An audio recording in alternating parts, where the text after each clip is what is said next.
धाराशिव जिल्हा नामांतर वाद आता सर्वोच्च न्यायालयात पोहोचलेला आहे।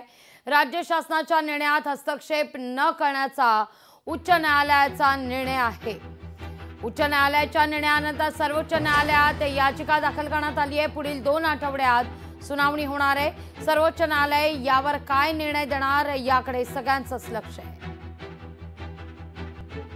न्यायालयाने आम्ही ह्यामध्ये हस्तक्षेप करणार नाही असे फक्त 2 ओळीची ऑर्डर केलेली आहे आणि याच माननीय उच्च न्यायालयाच्या निर्णयाविरुद्ध आम्ही मागच्या 5 तारखेला उस्मानाबाद जिल्हा नामांतर विरोधी कृती समितीतर्फे माननीय सर्वोच्च न्यायालयामध्ये ॲडव्होकेट अग्रवाल आणि ॲडव्होकेट तळेकर व एक सर्वोच्च न्यायालयातील प्रमुख सिनियर व कोणीतरी ॲडव्होकेट ज्यांचं अजून नाव पूर्ण फिक्स झालेलं नाही अशी सर्वोच्च न्यायालयामध्ये अपील दाखल केलेले आहे।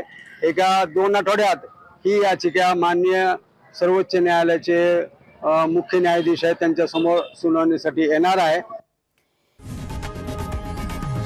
लोकशाही मराठी ऐका, पहा, जागरूक रहा।